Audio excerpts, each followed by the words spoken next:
Yesterday I was talking about the problem with what I was calling the single power principle. That is a principle that there must exist somewhere in society a single institution or a monopoly that is charged with authorizing the use of force or power, and that this monopoly must be kept in place by use of force or power. And and as a shorthand for this, I refer to this as the coercive monopoly of power. And I gave 3 problems that arise when you have a coercive monopoly of power, and they were the selection problem, who is to get the power, the capture problem, how do we keep evil people or the bad people, in a sense for whom the power was created in order to fight them, how do we keep them from taking control of the power. Then there's the corruption power, the corruption problem, that power itself has a corrupting influence on the people who have power. I should just remind you of the statement by Lord Acton that that power tends to corrupt, that power corrupts and absolute power tends to corrupt absolutely. No, it's power tends to corrupt and absolute power corrupts absolutely. He also had another phrase in the same letter from which that is taken, another one that is not nearly so well known, and that is that he said great men are usually bad men. That's almost as good, if not better, than the other one. But but I think it is a problem that's under recognized even by libertarians, the extent to which power itself has an insidious effect on the character, on the very character of the people who have power for any period of time.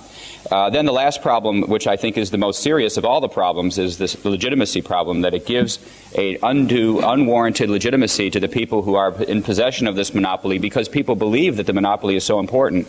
It's by virtue of that belief they give legitimacy, unearned legitimacy, to the people who have the power, and that allows additional advantage taking to take place that otherwise would in the absence of that legitimacy. There is a 5th problem that I didn't talk about, and which I'm going to mention just briefly. It's a problem that libertarians place a lot of emphasis on, doesn't really accomplish much in argument, and that is what I would call a conceptual problem. These other problems were practical problems. There is a conceptual problem with the single power principle, and that is it gives some people rights and powers that other people don't have. It's the whole that's the whole idea of a monopoly. That's what a monopoly is. It gives some people rights and powers that other people don't have. And now, we make a lot of that. Libertarians make a lot of that issue because they think there's some kind of contradiction involved in doing it, some kind of logical contradiction. And in the way around it that people who believe in the coercive monopoly take is they simply define rights and powers so as to exclude the power holders from the powers that power holders have from the kind of rights and powers other people have. Therefore, there's no logical contradiction if you define rights this way. My problem with this is that a definitional approach doesn't handle the various problems I've already discussed. And in fact, essentially defining an exception, which, we have a lot of exceptions things. You can't use force, but you can use it in self-defense. I mean, the idea of an exception itself is not a contradiction. But defining an exception for purposes of the coercive monopoly of power should be a warning, at the very least, that something's going on that might be dangerous, that might prove to be dangerous. Because if the general rights that are normally recognized as a part of justice, that are necessary to solve the other problems of knowledge and interest that I talk about elsewhere in the book I'm writing about, if those rights are necessary to solve those problems, we should suspect that if there's an exception created to those rights, then we might have difficulties with those very problems in this area. And simply creating an exception, creating a definitional exception, doesn't in any way deal with the problems that the exception will then create. And so I would argue to those who make this definitional exception that they then have, the burden is on them to show how, in the absence of adhering to these rights, in other words, in the absence of holding people who have power to the same rights as everybody else, they are going to solve the problems that these rights are normally necessary to solve for everybody else. And that's a burden that they generally don't take on. Okay, so let me just get caught up here for a second.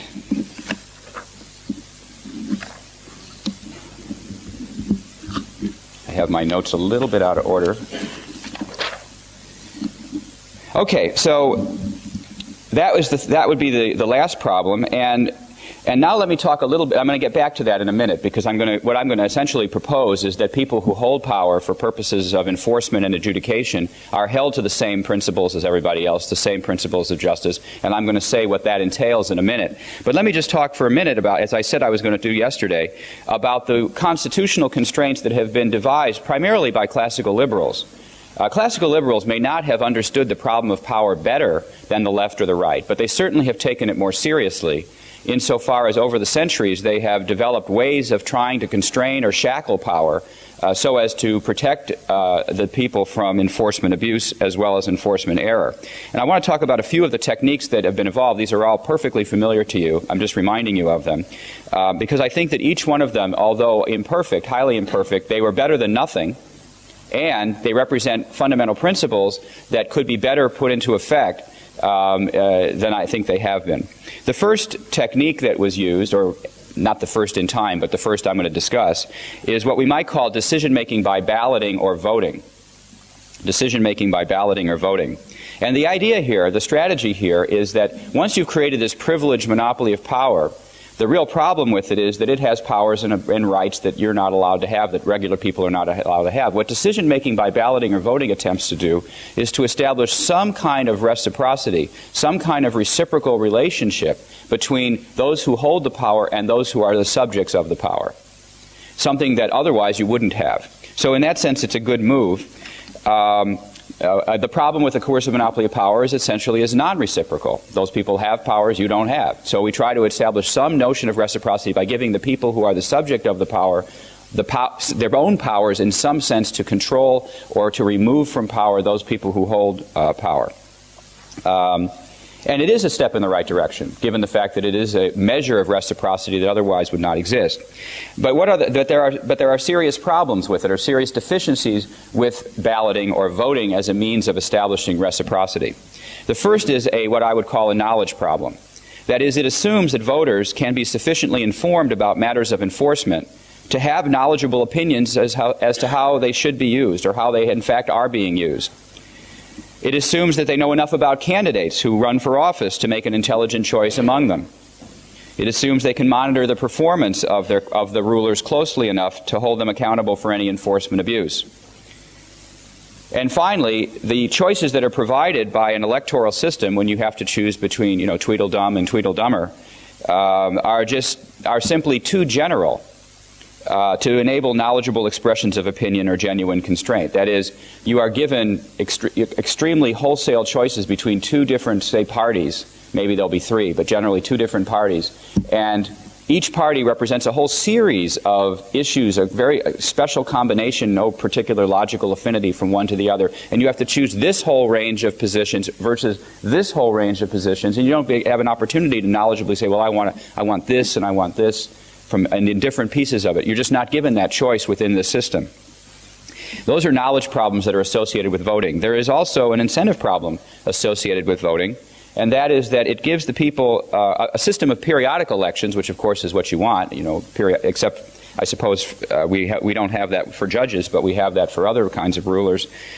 These obviously give rulers a very short-run perspective. That is, they only, it's in their interest to be reelected. Their time horizon then is limited to the period of time between now and the next election. Any policies that they try to implement, any actions they try to take have to pay off to be demonstrably successful simply in that short period of time. Any policy they might want to implement that would take longer than that period of time, they're not going to get credit for, so they're less likely to do it. We then rely on altruism to have people who have this power do anything that would involve a long-run perspective. Party systems, by the way, are one way to try to get around that, because parties then get credit for long-run perspectives and maybe other people get elected, but they still have to get past the next election. The other problem of interest that comes up with respect to voting is what you might call a problem of partiality. It's what I call the problem of partiality. Not only do we have to worry about rulers acting in their own interest, therefore abusing power, we actually have to worry about voters doing it too. Just because people vote doesn't necessarily mean they vote consistent with the requirements of justice. They vote oftentimes consistent simply with their own interests at the expense of the rights of other people.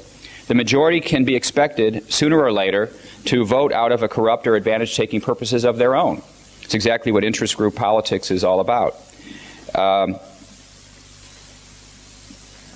Diffused interests makes it less rational for everyone except organized interest groups to vote in an organized fashion. And this particular problem was a problem that was well recognized by the framers of the U.S. Constitution, especially by James Madison. And he called this problem of the majority eventually voting out of interested motives. He called this the problem of faction. If you ever hear any discussion in the framing period about the problem of faction, it is a specific problem of interest he's talking about. And he's not just talking about the interest of rulers, he's really talking about the interest, as he put it, the greater number of constituents. That the problem is the rulers are going to reflect the interests of the greater number of the constituents as opposed to the lesser number of its constituents. And here's how he defined faction famously in Federalist 10. By a faction, I'm going to need a glass of water at some point this morning. Right. Great. Without gas, please. By a faction, he said, I understand a number of citizens, whether amounting to a majority or minority of the whole, who are united and actuated by some common impulse of passion or of interest, adverse to the rights of other citizens, or to the permanent and aggregate interests of the community, adverse to the permanent aggregate interest of the community. And notice here how Madison sets up interest as adverse to the rights of other citizens. So his interest is one thing, and it could be a problem, and the rights of citizens is something that could be violated as a result of interest. All right, so that's balloting as a means of establishing reciprocity. Reciprocity is the good thing. Balloting is a less than perfect way of implementing reciprocity or accomplishing reciprocity. Let me go on to the second technique that classical liberals have used to try to constrain the single monopoly of power, or the coercive monopoly of power. And that is the strategy of federalism, or the practice of federalism and separation of powers. Here the strategy is to create checks and balances on power, so-called checks and balances on power. After all, one of the problems with the single power principle is its adherence to a monopoly or single supplier of power or coercion, and that's what creates the opportunity for abuse. So the federalist and separation of power strategies tries to control the monopolistic aspect of this scheme by creating several competing institutions of power, each of which can check and balance the power of the others. Now, once again, this is a good idea. Checks and balances are an excellent idea for constraining power. However, the way it's been implemented within this single power principle is less than ideal. It still preserves the unearned legitimacy of power and the coercive barriers to entry. However many formal power centers are created, they remain in control indefinitely. That is, short of a revolution, they do. And by virtue of remaining in control indefinitely, although I should just say, let me point out just one thing. Even a formal separation of powers that doesn't have any real obvious function can still be an important benefit, as was shown in Eastern Europe. And the fact that Lenin was unsuccessful in formally abolishing the subordinate or the individual countries within the Soviet Union, even though all the power was taken away from these countries, these nations, their very existence as a formal matter made it much easier to transition from the Soviet Union to what we have today. Had these areas had to be set up formally, it would have been much more difficult simply to snap your fingers and that was the end of the Soviet Union, which is what happened. So even the maintenance of a formal separation is better than nothing, as that shows. And yet, once you have a mere formal separation amongst the holders of the monopoly, the very fact that they are continuous, that they go on and on together, leads to a cooperation rather than a rivalry among them. As game theory has tended to show, iterated games, that is, games that go ongoing with the same players over and over again, lead to cooperative outcomes. This, by and large, is a very beneficial thing for us, that we get cooperation from repeat exposure to each other. However, when it's formal separations of governmental units that have repeat exposure to each other and they start cooperating, that undermines the reason why you've created the formal separation in the first place. When each side has the other by the throat, metaphorically speaking, no one is willing to squeeze too hard for fear they're going to get squeezed. And so what ends up starting off as checks and balances ends up being a philosophy of you scratch my back, I'll scratch your back. And ultimately, and if they don't think of it themselves, interest groups will think of it for them, and will provide the important lubrication of money and of communication between the various groups, so that they end up coordinating their activities rather than providing genuine checks on each other. Okay, so that would be the second. The idea here is checks and balances imperfectly realized in the form of formal separations of powers, but not necessarily actual or real separation of powers. And once again, as I say, the legitimacy that's attached to these institutions is maintained, a legitimacy that's quite dangerous and which we would be better off not having. The third strategy, or the third practice that liberals have hit upon, and that is the practice of free emigration. The idea here that you can leave a country if it becomes too abusive. You can leave the monopoly jurisdiction if it becomes too abusive. This is a strategy that represents an underlying principle which is extremely important, and that is a principle involving what you might call the power of exit. The power of exit. And according to this strategy, persons' associations indeed whole geographical areas may freely succeed from the jurisdiction of the coercive monopoly of power. And in this way, if that's allowed, those in charge of the monopoly, being aware of the fact that if they were to abuse their power, people could just leave their jurisdiction, are going to be deterred to some degree from exercising power in an abusive manner if they are facing this possible opposition. The problem with it, even though it's an extremely powerful mechanism for constraining power, the problem is, perhaps because it's so powerful, it has been very, very weakly incorporated into modern monopolistic practices or monocentric legal systems. For example, it's really limited in most countries simply to the individual power to emigrate, or the individual right to emigrate. It does not, for example, include in virtually any country in the world what we might call a power of succession or a right to secede from the geographical area. And I think there's a reason for that. The right to emigrate, or what sometimes is referred to as voting with your feet, is a very important right. It's a very important power. We should be very strongly in favor of it, just as we should be strongly in favor of the right to immigrate. On the other hand, it's an extremely costly right to exercise by the people who hold it. Because what it ultimately means in most cases is you have to leave the area where you were born in, the area where you were raised in, the area where you have your education, the area where you have all your friends and your social network, and most likely even the area where you have a language that you have in common with other people, to go to an area where you lack all of those things. Consequently, people are very reluctant to exercise this power, even if they have it, unless things are really, really bad. And sometimes, even when things are really, really bad, they won't do it. I mean, if you imagine all the Jews that stayed in Germany until it was too late to leave, in the face of unbelievable oppression, they still stayed anyway, because I think the cost to them of exiting was so high that they just couldn't bring themselves to leave. They would rationalize any imposition if that enabled them to stay and not give up what they would have to give up if they exited.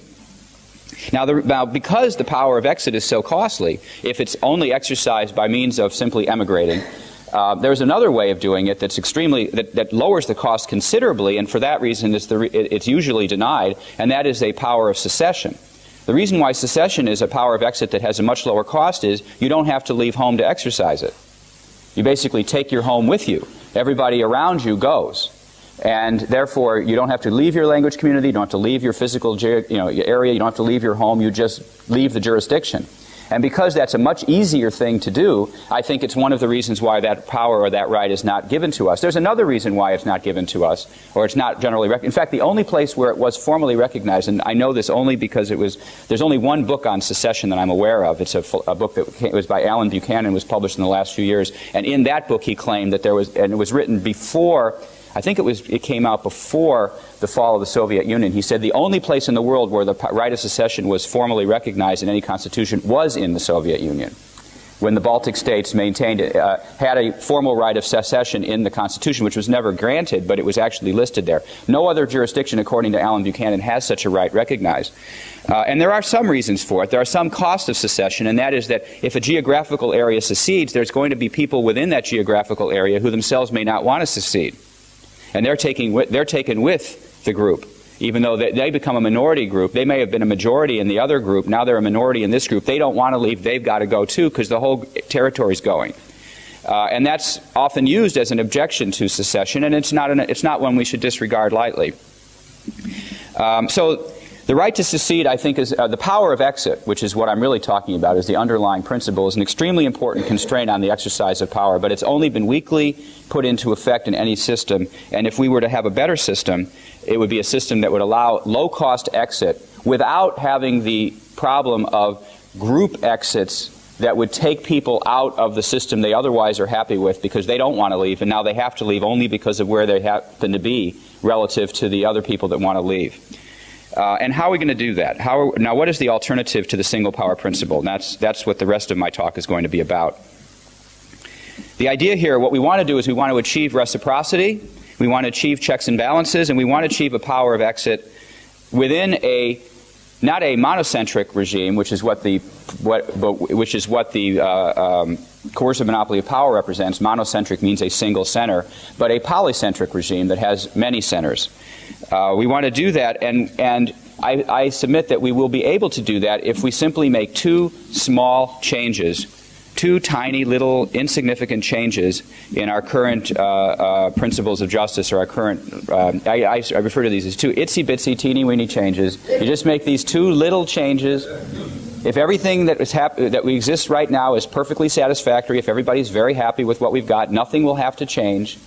But if it turns out what we have now is not the best of all possible worlds, then these two very small, insignificant changes might let us evolve into a one that's better. And these are basically two principles that we should recognize. The first is what we might call the non-confiscation principle. The non-confiscation principle would say that law enforcement and adjudicative agencies, and those, by the way, I will insist, are not the same things. Law enforcement is what within our constitutional structure we refer to as the executive power, the power to execute the laws, whereas adjudicative agency is what we would call the judicial power, the power to decide who should win and who should lose. Two different functions. But the non-confiscation principle would say that law enforcement and adjudicative agencies should not be able to confiscate their income by force, but should have to contract with the persons they serve. Okay, doesn't sound so terrible. The second principle that needs to be adopted is what you could call the competition principle. That is, law enforcement and adjudicative agencies should not be able to put their competitors out of business by force. That's it. That's the entire change. That's all I'm proposing. Just these two changes. And nothing has to be abolished, nothing has to be ended. You don't have to go and burn down any buildings or anything. You just have to adopt these two principles, the non-confiscation principle and the competition principle. And if you do these things, then once again, if what we have now is optimal, they will continue to be. If it's not optimal, then eventually, by sticking with these principles, other things will happen. And now let's talk about those two principles. Let me just talk about, first of all, the non-confiscation principle. How is it possible, how might it be possible for law enforcement and adjudicative agencies to get money other than by confiscating it? Oh, by the way, I should just say one thing about these two principles. This is adherence to these two principles. These are not special case principles made up just for law enforcement and adjudication. They are simply an application of the rest of the same principles of justice that apply to the rest of us. In other words, this ends the special status of these institutions and subjects them to the same principles of justice that we all are subjected to. The non-confiscation principle is the idea that you can't take something from somebody without their consent, is what is an aspect of freedom of contract, which is called freedom from contract. Freedom from having transfers imposed upon you without your consent. That's the same principle that in the rest of the book I say is absolutely necessary to solve problems that for everybody. It's also necessary here. The competition principle is another aspect of freedom of contract, which is called freedom to contract. The idea that when you consent to having a transfer, that should be legally recognizable. That should have a juridical effect. And so all these two principles are specific applications of the general principles of justice that apply to everyone all the time, or ought to, only now they're going to apply to law enforcement agencies and adjudicative services as well. So we're no longer going to make an exception for them. They're going to have to be subject to the same principles of justice that the rest of us are subject to. Now let me talk about, and then I seem to be missing the rest of my notes here for some reason. I've kind of run out of my notes, so I'm going to have to do it. You just hold on a second.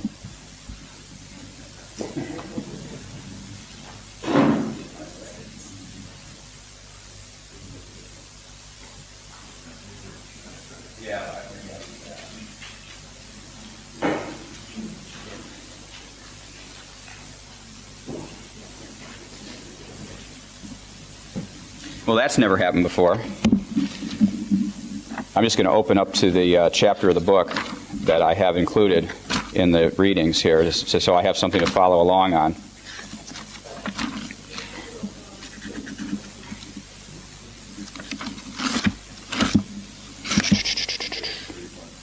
Thanks. Oh, really?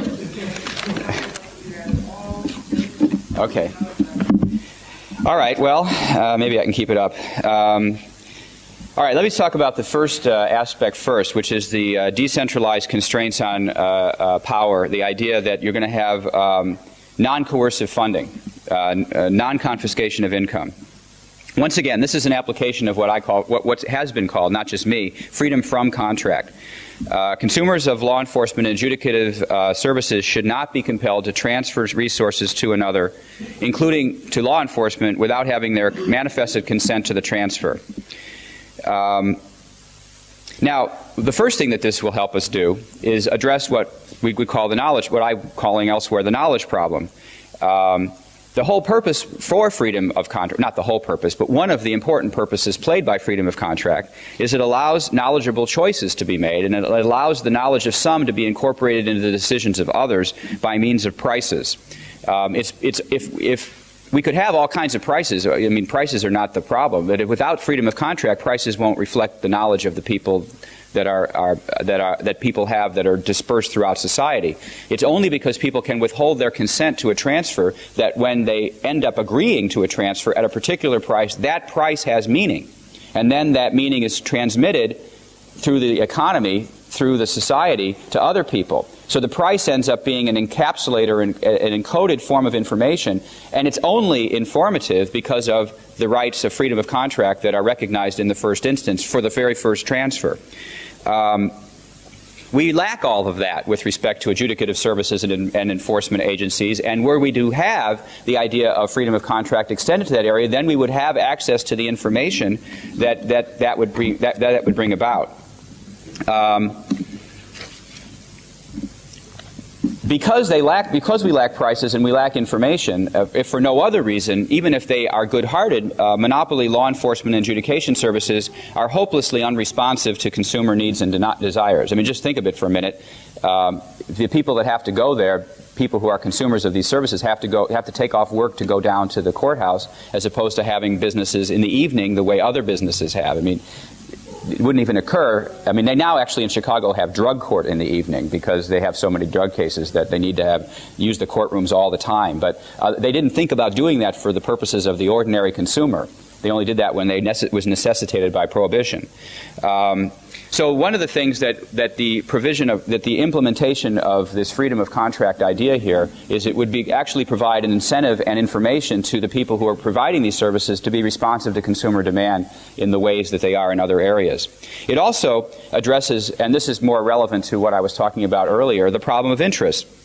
The right to withhold one's patronage is one of the most effective means of disciplining any institution, and including law enforcement. It's essential to creating a relationship of reciprocity between the provider and the consumer of legal services. If I don't have to do business with you, then I have a power relative to you that you have to take into account when you decide what you're going to do. And that's the kind of power that really is genuine reciprocity in a way that mere voting isn't. Particularly when money's at stake. Particularly when the flow of income it has to be achieved voluntarily.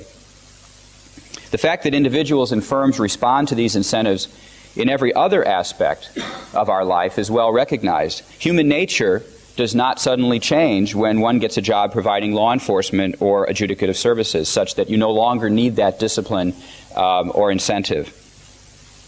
Moreover, in the system that I envision, something I haven't talked about here yet, and I won't dwell on, but in the system that I envision, once again, holding people who are in charge of law enforcement and adjudication to the same principles of justice as everyone else means that if they act unjustly, they owe restitution or compensation to the victims of their injustice as well. They are not protected by doctrines such as sovereign immunity that exists today that insulates people. When I was a prosecutor, I had sovereign immunity. I could make all kinds of mistakes. I could do things that might have abused my powers, and I would not be personally civilly liable in damages for what I had done, nor would the institution for which I worked, Cook County, be civilly liable for these damages, unless there was there are cases when it becomes so far, so extreme, so intentional that you might be civilly liable, and you hear about civil judgments against government for those sorts of things. It's very unusual. A mere mistake, a mere injustice would not be enough to hold me civilly liable, whereas in this system, law enforcement adjudication, being subject to the same rules of justice as everyone else, would be held civilly liable, once again providing an important incentive to be careful and not to make mistakes, as well as not to abuse your power. Okay, the second principle which is not the, so that's the advantage. That is the advantage of having the non-coercive funding, the non-confiscation principle. And when you think about how is it that the money could be raised, it shouldn't be that much of it shouldn't take that much imagination to figure it out. I mean, for one thing, you could charge a price. Courts could charge fees for their services. In fact, there are private court systems today that charge fees for their services. And in fact, most commercial contracts in this country have what are known as arbitration clauses within them, in which this is a consensual matter in which people choose to be governed by arbitration procedures rather than be governed by the government courts or the monopoly courts, the monocentric courts. We actually have more competition in this country today.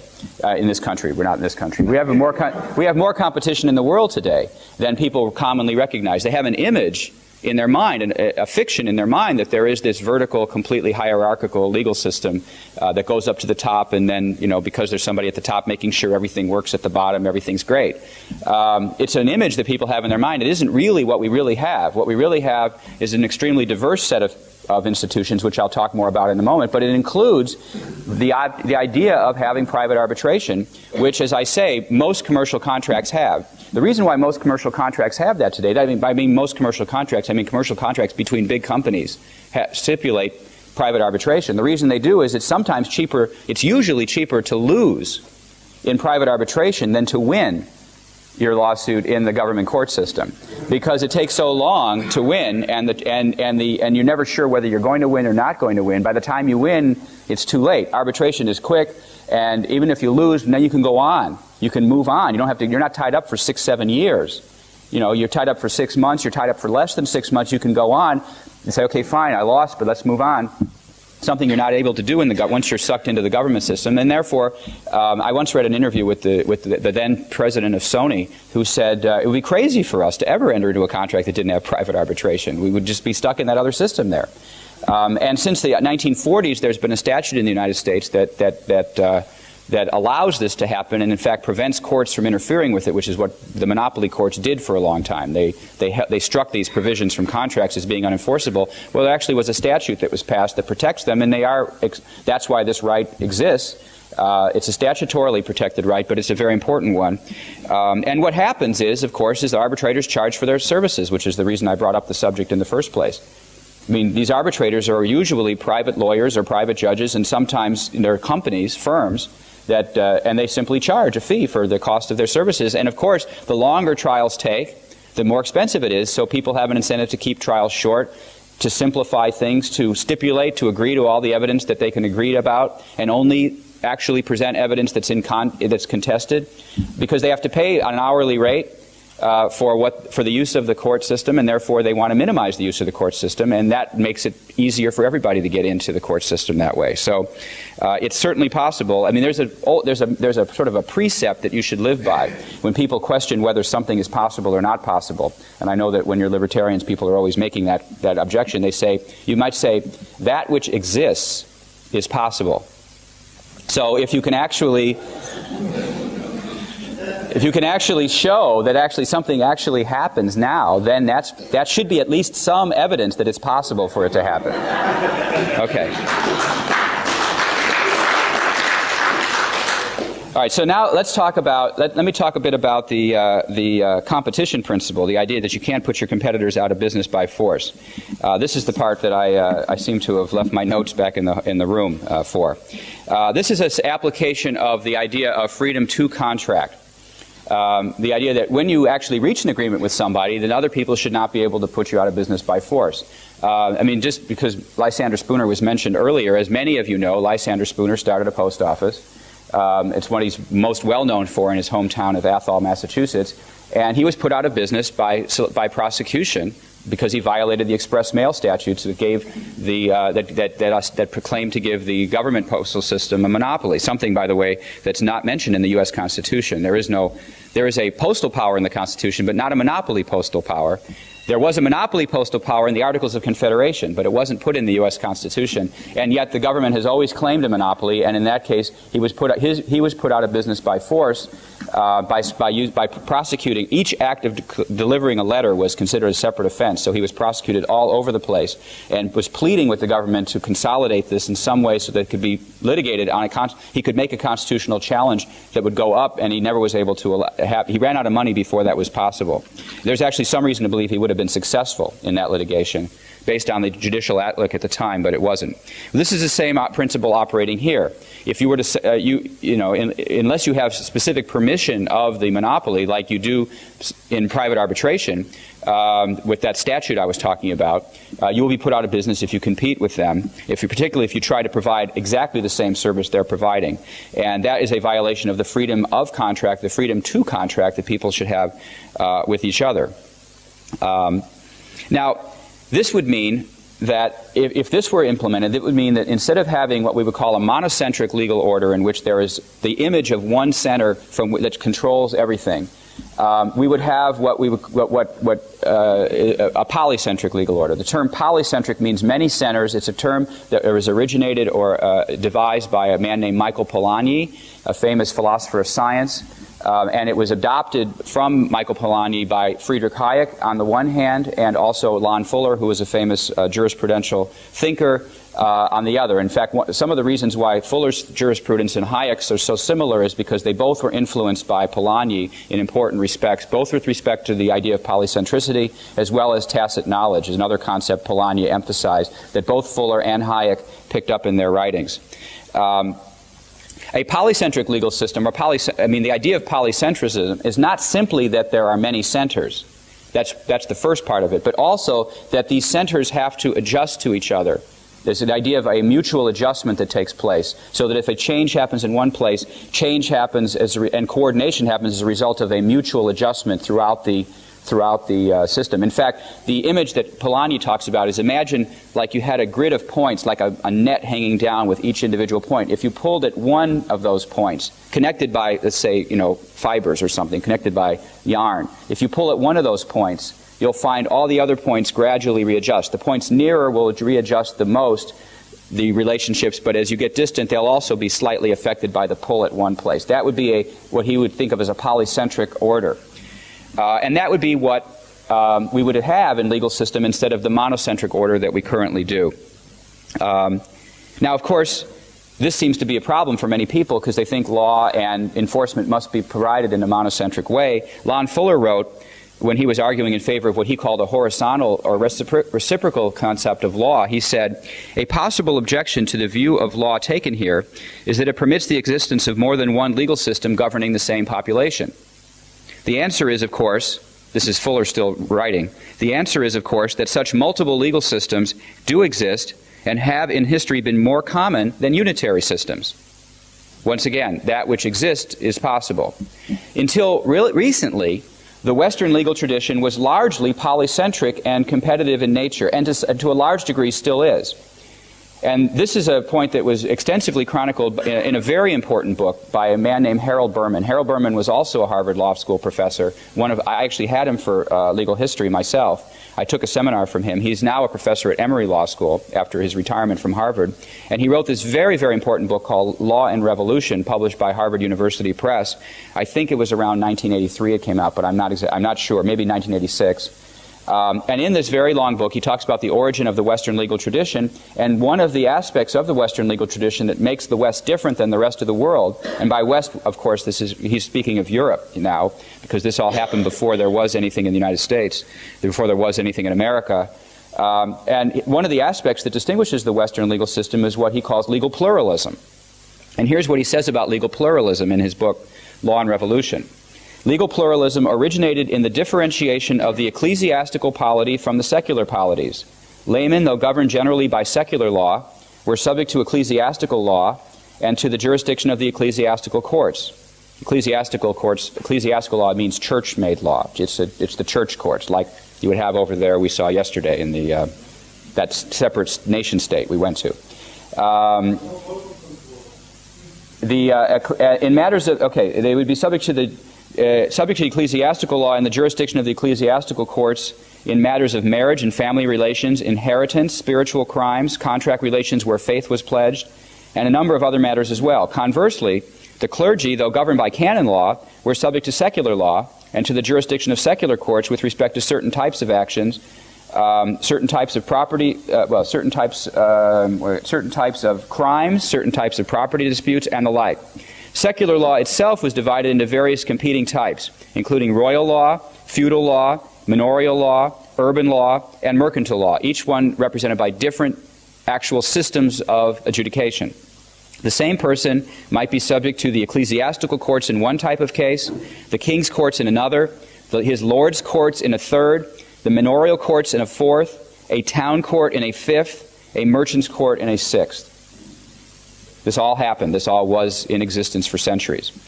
And as Berman also makes clear, a multiplicity of jurisdictions had a clear effect on the potential for enforcement abuse, which was the subject of this lecture. This is again Berman. The pluralism of Western law has been, or once was, a source of freedom. A serf might run to the town court for protection against his master. A vassal might run to the king's courts for protection against his lord.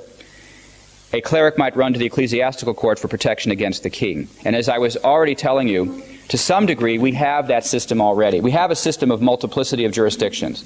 And I'm just going to tell you a little bit about that, how we resolve conflicts today, and then I'll take some questions. And then I'll have about 10 or 15 minutes for questions.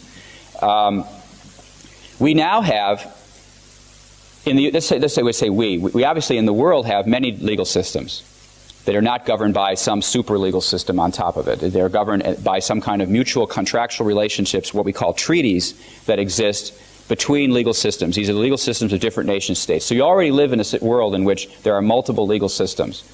In addition, within, for example, the United States, we have 50 legal systems, 50 different legal systems, to some degree in competition with each other. And within each legal system, it's actually more diverse than you might imagine, because we have an image of a hierarchical pyramid up to a Supreme Court that makes all the decisions. Well, in fact, Supreme Courts, generally speaking, do not take every appeal. In fact, an appeal is something you have a right to. You have no right, except in very exceptional circumstances, to appeal to the Supreme Court of the United States or to the Supreme Court of your individual state. You have no right to appeal. What you have is a petition for certiorari. You have a petition to ask them to accept your case. And they choose to accept it or not, and they only accept a handful of cases every year. What you have in the U.S. is a right to appeal to the next level up, which in the U.S., in the federal system, is the Court of Appeals. You have a right to appeal once up, and of course there are dozens and dozens of courts of appeals. And within each state there are dozens and dozens of courts of appeals. And you have one right of appeal, yes, to a final decision maker who is the next step up, but not a single decision maker. It's not the highest one, it's just another one. So we already have a diversity of jurisdictions. Well, how do we solve the two problems that must be solved if you have a diversity of jurisdiction? And what are those two problems? The first is, which court system hears the case when more than one court system might hear the case? How do you decide that problem? Well, we resolve that problem with a body of law that you take in law school in your first year of law school that's part of a course called civil procedure. And within the course called civil procedure, there's a concept called jurisdiction. And there are principles that have evolved to handle the problem by agreement, by convention, that under certain circumstances this court will hear it, and other circumstances the other court will hear it. Some of the most obvious ones is the court in the location in which the incident happened is the court that would normally hear the case. But assuming you have a body, so we have a body of law, it's decided so as to prevent these individual systems from going to war against each other, which in fact would be counterproductive for them as well as for everybody else. They therefore resolve to have these decisions decided by these general principles. You have these decisions made. Once it's decided which court will hear this matter, that doesn't tell you which law will govern. That's the second question that must be decided. It isn't automatically the case that just because one court hears the matter, its law will govern. You have another body of law that's been in existence for centuries called choice, which is now called, you take a course in law school called conflict of laws. And in the conflict of laws course, you will learn which law governs when more than one law might govern. Oftentimes, this is done by contract. In the very famous case of Texaco versus Pennzoil, very famous multi-billion-dollar dispute involving a tortious interference with contracts claim, because it involved a contract, one of the threshold issues was whether there was a contract to interfere with, and in order to decide whether or not there was a contract, Texas courts, which heard the case, because that's where the case was brought, although part of the case was actually in existence in Delaware at the same time, believe it or not. There was part of the case was in Delaware, part of the case was in Texas, but Texas courts applied New York state contract law in Texas courts to figure out whether there was a contract. The reason it did so is because the contract stipulated that New York law would govern if there was ever a dispute, so the courts followed that and applied New York law, very poorly, by the way, but they still applied it in that case.